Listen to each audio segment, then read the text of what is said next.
Coach Mike McCarthy is staying put in Dallas. I'm Bria Maranthus with Mike Fisher here at the Star, Dallas Cowboys headquarters. McCarthy enters his final year of his contract, 5th season with the Cowboys, and he just spoke with the media. What did you learn from the presser?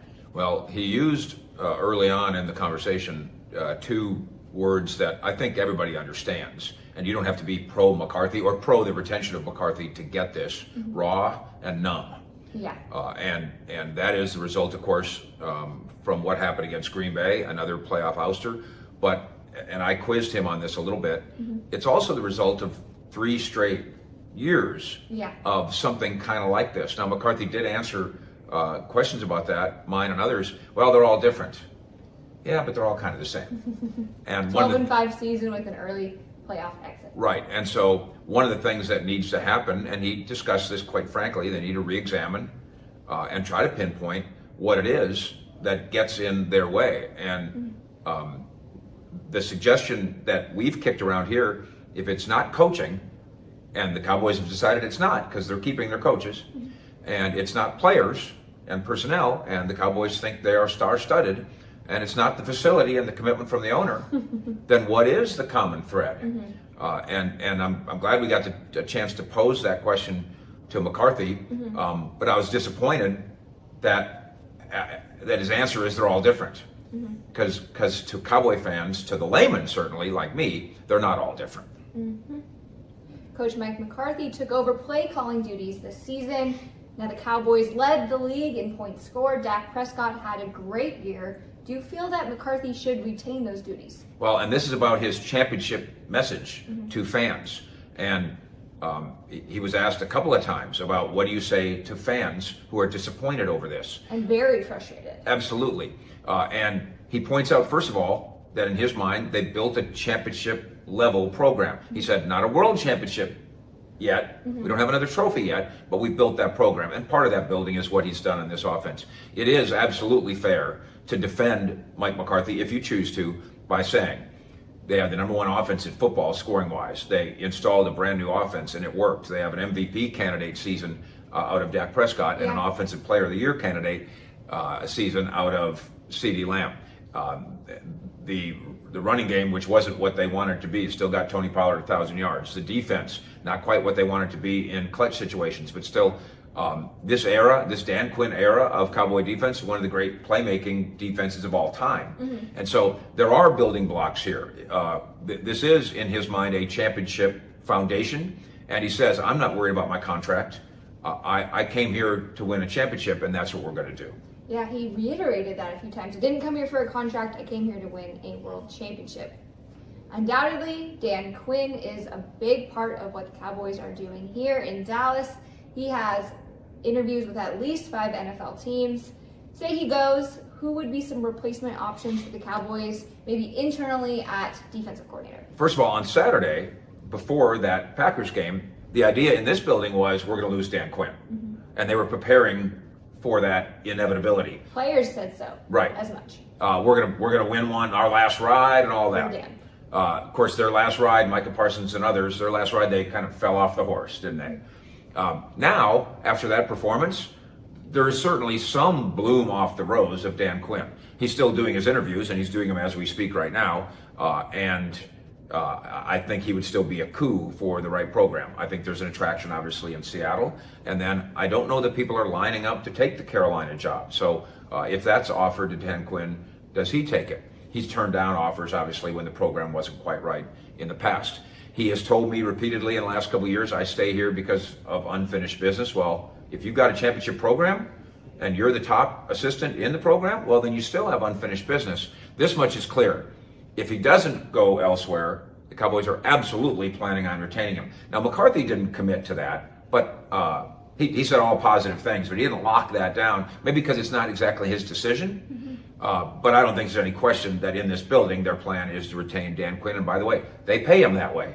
They pay him like a head coach. If, in the event he does leave, I'll just do this 2 ways. There's 3 guys on this staff who people in the building think he could be a defensive coordinator, and I would say Joe Witt Jr. Leads that list. There's certainly a lot of people who find Al Harris to be a revelation, the defensive back coach. And then there's this. And this is the tough thing about that. Let's bring a defensive coordinator in from the outside, which you could do. First of all, is he a Quinn guy? And is that a good thing? Because Quinn's leaving. Is he a McCarthy guy? Mike Nolan was once a McCarthy guy. That didn't work out. And this, if Mike McCarthy's on the final year of his contract and he's a lame duck coach, for all the good and the bad that can come from that. Right. I'm a prominent and powerful defensive coordinator in the NFL, and I want to come here For one season. for one season? Maybe, potentially. Highly unlikely. That's not usually what they do. I want to come here and you're going to give me a 5-year contract. Oh, you want to fire everybody after 1 year? Fine, I'll take my 4 more years of money. So that's a tough one. To try to convince, pick a guy. Wink Martindale, Giants. Ron Rivera. These are guys that obviously have been at the top of their profession. You don't want to take a 5-year job somewhere else. You want to take a 1-year job in Dallas for a coach that might get fired. That is not the most attractive option. Dan Quinn staying is the most attractive option. Mm-hmm. The Dallas Cowboys have gone 12-5 in 3 straight seasons. However, it's not translating to the postseason. Coach Mike McCarthy says that he met with Jerry Jones for 3 hours on Wednesday. Do you have any inclination as to what needs to change for this Cowboys team to have the success that they're having in the regular season in the postseason? I just think, I don't know how you get past this idea. We've said this before. If it's not coaching, if it's not personnel, and it's not support inside the building, then it's mental, right? Assuming that you believe that there is a thread that runs through this team's eventual failure. And by the way, we talked, and McCarthy said to us, well, they're all different. But look at the similarities. They've gotten punched in the face when they lose. And by the way, they lose to Kyle Shanahan related offenses quite a bit. And that's not a coincidence. Yeah, the Packers punched them in the mouth this year and beat them. The Bills punched them in the mouth to the point where the Bills are a throwing team. Mm-hmm.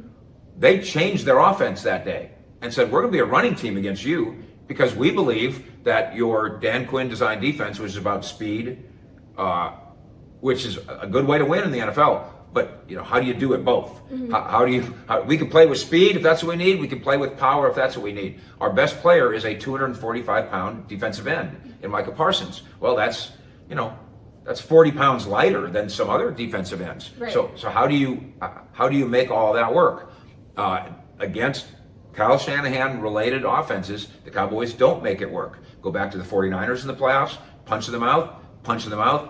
Bills this year, punch in the mouth. Packers punching them out. In the meeting with Jerry Jones, a 3-hour session in which McCarthy said he asked all the good questions, he asked all the hard questions.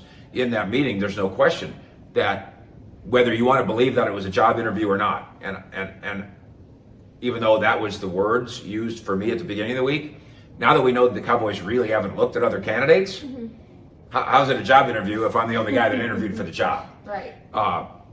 Certainly in that meeting, though, there was show me the plan. What do we do if Dan Quinn leaves?